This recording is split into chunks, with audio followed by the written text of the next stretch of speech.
Presiden Jokowi dengan tegas mengatakan bahwa beliau tidak berniat dan tidak berminat untuk menjadi presiden di periode ketiga.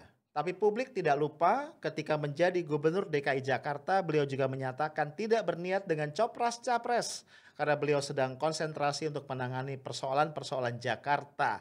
Akhirnya masyarakat berkesimpulan, cara paling mudah memahami Pak Jokowi adalah melihat kebalikan dari apa yang dia ucapkan. Benarkah demikian?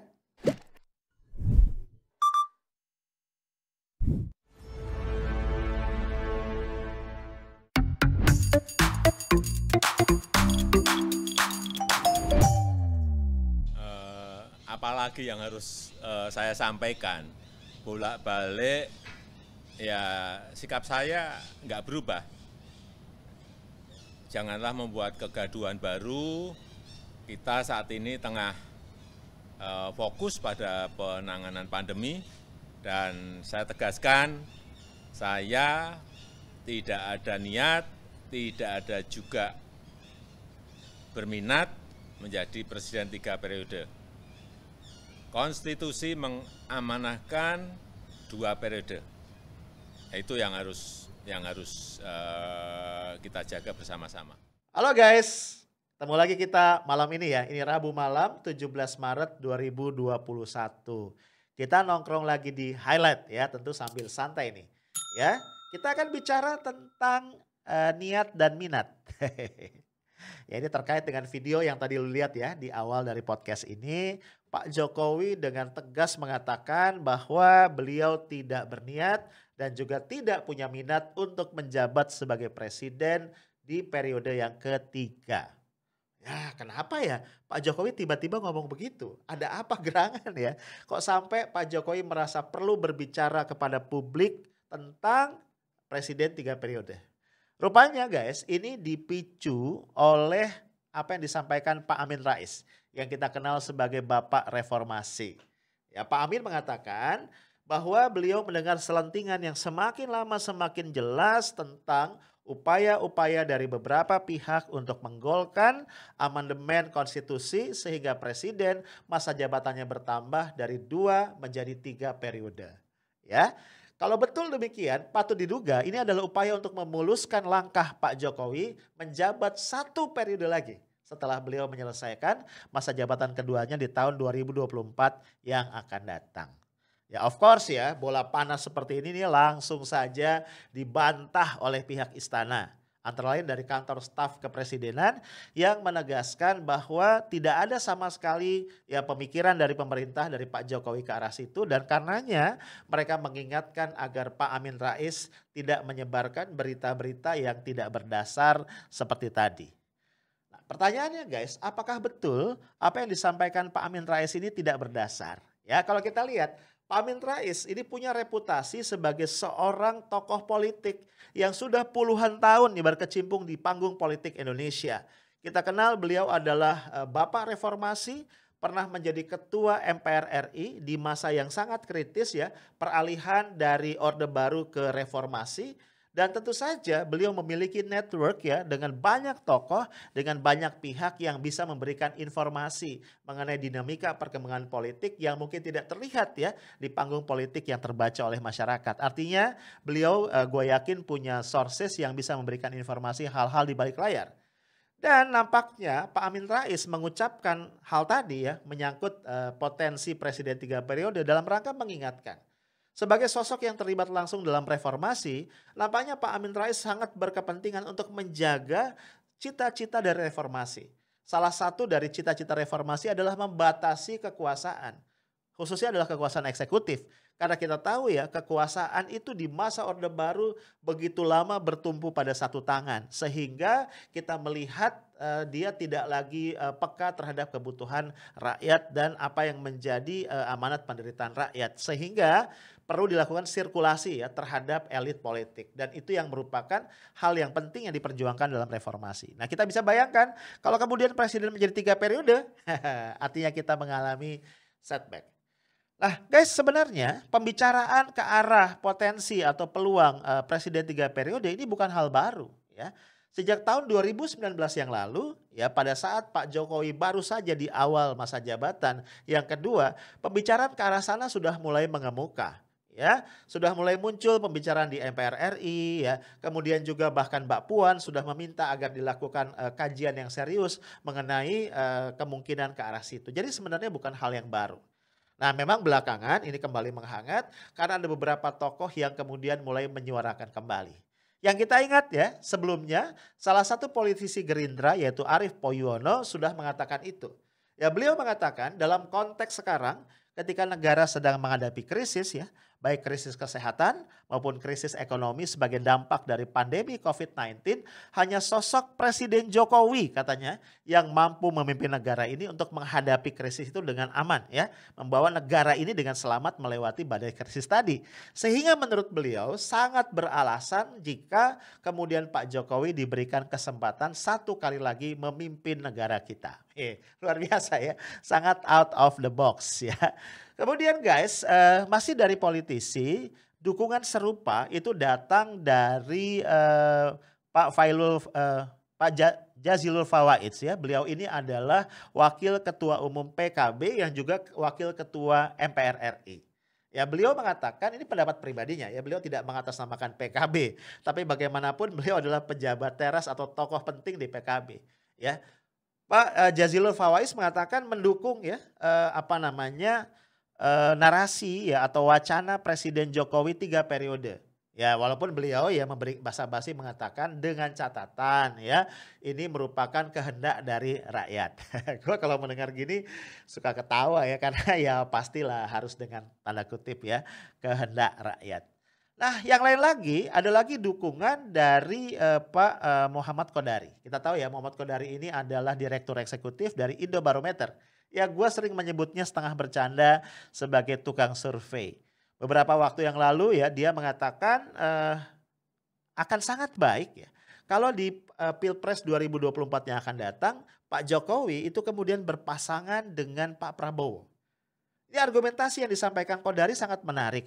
Menurut beliau pasangan Jokowi dan Prabowo ini akan menyebabkan akan ada satu saja pasangan capres-cawapres yang akan melawan kota kosong. Dan kondisi ini menurut beliau akan bisa meredakan keterbelahan atau keterpecahan yang ada di masyarakat saat ini yang terbawa terus pasca Pilpres 2019 yang lalu. Ya, karena menurut beliau bagaimanapun Pak Prabowo adalah simbol atau ikon dari kelompok-kelompok oposisi. Lah guys, nggak tahu ya, gue merasa argumentasi dari Kodari ini agak dicari-cari, bukan agak ya, sangat dicari-cari. Karena kita tahu bahwa sejak awal pemerintahan Pak Jokowi, Prabowo Subianto sudah masuk ke dalam kabinet, sudah diserap ya oleh kabinet Pak Jokowi. Jadi dia bukan lagi merupakan simbol dari kelompok oposisi. Apalagi kemudian digenapkan dengan masuknya Sandiaga Uno juga ke dalam kabinet sebagai menteri ya, selepas reshuffle yang dilakukan beberapa waktu yang lalu. Jadi sebenarnya mereka ya, Pak Prabowo bukan lagi tokoh oposisi. Apalagi kita lihat argumentasi yang sama itu disampaikan oleh Pak Prabowo ya sebagai justifikasi penjelasan kepada publik mengapa dia menerima atau mengapa beliau masuk menjadi menteri di kabinet Pak Jokowi. Ya beliau katakan ini demi persatuan ya, untuk mengatasi perpecahan yang terjadi dan seterusnya. Dan kita melihat selama Pak Prabowo menjadi bagian dari kabinet Jokowi tidak terlihat upaya-upaya yang nyata dari beliau untuk menjembatani keterbelahan atau keterpecahan masyarakat.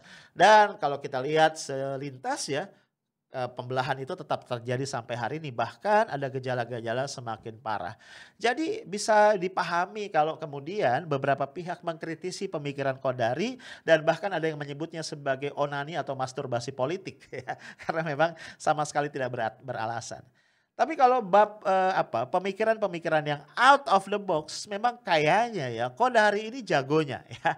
Salah satu pemikiran dia yang lain misalnya beliau juga ikut cawe-cawe ngomong mengenai kondisi KNPI ya. Ya kita tahu ya bahwa KNPI ya diisukan ya ada terpecah belah, ada macam-macam kelompok, faksi dan lain-lain. Kemudian Kodari datang dengan usulan yang dahsyat ya, yaitu apa? Menjadikan Gibran Rakabuming Raka, putra sulung Presiden Jokowi yang juga merupakan wali kota Solo untuk menjadi ketum KNPI yang baru. Sehingga sosok Gibran ini bisa menjadi pemersatu dari faksi-faksi yang ada di KNPI. Dahsyat kan ya teman kita yang satu ini ya. Nah guys, masih dari kelompok orang-orang yang mendukung. Ada lagi satu nama, ini yang ini buzzer ya. Buzzer yang kita kenal ya. Malang melintang di medsos, yaitu Denny Siregar.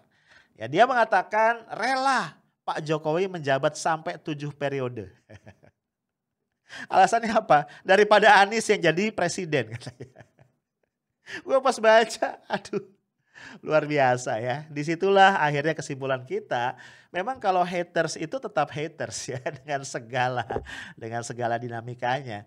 Tapi sebenarnya bisa dilihat dengan logika yang terbalik. Artinya ya kalau sampai Denny Siregar ngomong gitu, Anies Baswedan adalah salah satu kandidat ya kompetitor dalam pencapresan 2024 yang paling layak diperhitungkan. Iya nggak? Ya lihat aja kan kalimatnya Denny Siregar itu menempatkan Anies Baswedan itu head to head dengan Pak Jokowi. Gak apa-apa dia 7 periode daripada Anies Baswedan yang jadi presiden.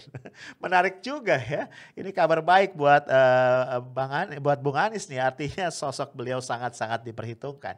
Nah guys, Pak Jokowi beberapa waktu yang lalu ya ketika awal-awal ada isu presiden akan 3 periode, itu beliau mengatakan orang-orang yang menyebut atau mengangkat isu itu ya itu kemungkinannya 3 ya kata beliau. Yang pertama adalah cari muka ya, yang kedua adalah menjerumuskan beliau katanya begitu, dan yang satu lagi gue lupa ya dia bilang cari muka menjerumuskan beliau terus dia bilang apa gitu ya. Oh menampar mukanya ya. Jadi banyaknya urusannya muka ya. Cari muka, menampar beliau atau menjerumuskan. Lah artinya guys orang-orang yang namanya gue sebut tadi ya. Jazilul Fawais, kemudian siapa lagi Denny Siregar ya. Siapa lagi tuh ya Arief Poyono gitu ya dan yang lain-lain yang menyatakan dukungannya terhadap wacana presiden 3 periode berarti apa? Either orang yang cari muka, ya gak sih? Atau orang yang berniat menjerumuskan presiden, atau orang yang berniat menampar muka presiden. Betul gak? Nah jadi menarik juga kalau kita bikin daftar para penampar muka presiden. Nah gitu ya. Tapi guys, kemudian kan publik berpikir, ya melihat ya, mengkomparasi dan sampai pada sebuah kesimpulan. Tidak mudah memang memahami statement-statement yang dikeluarkan Pak Jokowi itu secara letterlek. Dan akhirnya bahkan publik sampai pada kesimpulan ya sebagian setidaknya bahwa cara yang paling mudah ya, yang paling akurat memahami maksud statement Pak Presiden Jokowi adalah tangkap statementnya kemudian pahami kebalikannya atau lihat kebalikannya. Itulah makna sesungguhnya dari apa yang disampaikan Pak Jokowi. Jadi kalau Pak Jokowi bicara tentang mobil SMK yang sudah ready on the road itu artinya belum. Gitu ya. Kalau Pak Jokowi mengatakan ada data mengenai dana 11.000 triliun di kantong beliau itu artinya nggak ada. Gitu ya. Nah dalam hal ini kalau Pak Jokowi mengatakan tidak berniat dan tidak berminat untuk menjadi presiden 3 periode, jangan-jangan maknanya justru bahwa beliau sangat berniat dan sangat berminat. Enggak, ini bukan kata gua, ini kata publik ya. Karena banyak yang bilang cara yang paling gampang tadi memahami maksud Pak Jokowi adalah melihat kebalikannya. Nah guys, kalau memang betul demikian, akhirnya kita bisa melihat ini puzzle-nya jadi bisa dipahami ya. Saat ini kita tahu ya bahwa MPR RI ini sedang bergerak untuk melakukan kajian secara intensif terhadap usulan melakukan amandemen terhadap konstitusi kita. Memang MPR itu mengatakan berjanji ya bahwa amandemen tadi akan dibatasi pada upaya untuk memberlakukan kembali GBHN ya, garis besar haluan negara yang sekarang disebut sebagai PPHN, pokok-pokok haluan negara. Ya sama aja sebenarnya ya. Gue juga gak ngerti kenapa judulnya diganti. Nah intinya kenapa PPHN atau GBHN ini penting untuk dihidupkan kembali supaya ada kesinambungan ya dalam program-program pembangunan yang dijalankan oleh pemerintah. Tapi guys kita nggak boleh lupa di dalam tatip MPR itu sangat dimungkinkan ya begitu pintu amandemen itu dibuka dilakukan persidangan MPR RI sisipan ya tema-tema lain itu sangat-sangat dimungkinkan. Dan ini yang kita harus sangat waspadai ya. Setidaknya ada 3 celah ya wacana atau narasi presiden 3 periode itu bisa masuk menyusup. Pertama lewat fraksi-fraksi kelompok partai politik ya atau kelompok DPD RI yang ada di MPR. Itu pertama. Ya, yang kedua bisa juga lewat panitia ad hoc. Ya, kan draft-draft ketetapan gitu kan, itu akan didiskusikan di panitia ad hoc. Bisa saja disusupkan lewat situ. Atau yang ketiga, bukan tidak mungkin, bisa jadi lewat forum sidang paripurna. Jadi kita masyarakat sipil tidak boleh kemudian begitu saja percaya bahwa wacana presiden 3 periode ini bukan satu hal yang tidak mungkin, sangat-sangat mungkin untuk dilakukan. Apalagi guys kalau kemudian kita lihat hitung-hitungannya di atas kertas. Ya, saat ini anggota MPR RI itu adalah 711 ya kalau gua nggak salah. Itu dari 575 anggota DPR RI ditambah 136 anggota DPD Republik Indonesia. Nah kalau kita lihat kekuatan partai-partai pendukung pemerintah dari 711 itu kurang lebih adalah 471. Ya. Jadi jumlah ini guys sangat memadai ya untuk mendorong atau memaksakan satu amandemen terhadap konstitusi yang mensyaratkan 2/3 dari jumlah anggota dari jumlah anggota MPR RI. Artinya peluang ke arah sana tetap saja bisa terjadi. Apalagi guys kalau kemudian kita lihat ya kita flashback ke belakang. Dalam banyak kasus ya dengan miris kita harus mengakui bahwa memang suara publik itu tidak begitu didengar oleh parlemen. Ya, betul gak sih? Nampaknya publik itu hanya dibutuhkan sebagai stempel, sebagai justifikasi dalam bentuk suara pemilih. Begitu pileg selesai gitu ya, kemudian anggota-anggota dewan sudah duduk manis di Senayan, maka publik tidak pernah ditanya lagi apa yang sebenarnya merupakan aspirasi mereka. Ya contoh lah ya kita nggak usah jauh-jauh. Ketika publik bereaksi sangat keras menolak revisi terhadap Undang-Undang KPK tahun 2019 yang lalu. Karena publik menduga keras dan kemudian cukup terbukti ya bahwa revisi itu melemahkan KPK. Pemerintah dan dewan tetap jalan terus dengan revisi itu. Bahkan waktu itu ada harapan yang sangat kuat dari publik. Pemerintah dalam ini presiden akan mengeluarkan Perpu yang membatalkan berlakunya revisi Undang-Undang KPK. Ternyata presiden tidak melakukan hal itu. Ini satu ya. Yang lain lagi kita lihat dalam kasus Undang-Undang Minerba misalnya. Atau juga dalam Omnibus Law Undang-Undang Cipta Kerja ya. Publik itu berdemonstrasi ya, masyarakat berbagai elemen mahasiswa, buruh ya di berbagai kota itu sampai berdarah-darah mencoba memberikan tekanan kepada parlemen dan pemerintah untuk mencabut Omnibus Law ternyata tetap jalan. Dan sampai hari ini ya beberapa peraturan turunan dari sana itu tetap keluar ya. Kemarin ya misalnya kalau kita ribut Perpres nomor 10 tahun 2021 yang ada lampiran ketiga mengenai miras gitu ya. Itu ternyata ya kalau kita lihat ditengarai merupakan turunan ya untuk mengaktifasi Omnibus Law Undang-Undang Cipta Kerja. Dari sana artinya kita tidak bisa cukup berharap bahwa parlemen ya itu mendengar suara publik yang mereka wakili. Dalam banyak kesempatan gue sudah membahas inilah yang disebut sebagai agency problem. Apalagi guys ya kalau kita kembali nih kepada sosok Presiden Jokowi sendiri. Kita belum lupa ya di masa lalu ketika beliau menjabat sebagai Gubernur DKI Jakarta. Ya, setelah beliau tidak menyelesaikan masa jabatan keduanya di Solo, beliau maju ke Jakarta. Baru beberapa saat di Jakarta ada isu ya bahwa beliau akan maju menjadi kandidat capres. Ya, kita ingat ya bagaimana Pak Jokowi itu membantah ya copras capres ya beliau bilang apa mikirin banjir mikirin macet aja itu udah pusing. Kita lihat dulu ya sebentar videonya. Tanya lagi mulai capres saya juga gak mikir copras capres gak mikir sekarang ngurus birokrasi, ngurus masalah kaki lima, ngurus masalah banjir, ngurus konsentrasi masalah macet saja udah pusingnya kayak gini. Saya nggak mengeluh ya, tapi memang pusing gitu loh, ngomong apa adanya. Ternyata kemudian guys, kita lihat ya, Pak Jokowi kemudian maju menjadi presiden dan akhirnya 2 periode. Ya, jadi wajar kalau kemudian orang mengatakan ya tadi ya, pahamilah Pak Jokowi itu kebalikannya.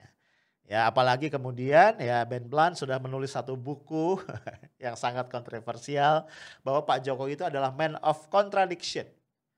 Bukan cuma sampai di situ ya. Adik-adik kelas Pak Jokowi di UGM ya, Universitas Gadjah Mada sudah memberikan sebuah award, sebuah penghargaan ya, inkonsistensi, ketidakkonsistenan antara omongan dengan perbuatan. Ini kan dahsyat ya. Kayaknya Pak Jokowi adalah presiden pertama Republik Indonesia yang mendapatkan penghargaan tersebut dari alma maternya. Gitu. Nah, dengan semua faktor ini, dengan semua fakta-fakta yang tadi gue coba angkat dan gue sajikan kepada lu, kayaknya kita harus waspada bahwa wacana presiden 3 periode ini adalah bola yang terus digulirkan dan kita tidak boleh lengah karena bisa saja ketika dia lengah kemudian akan gol. Ya.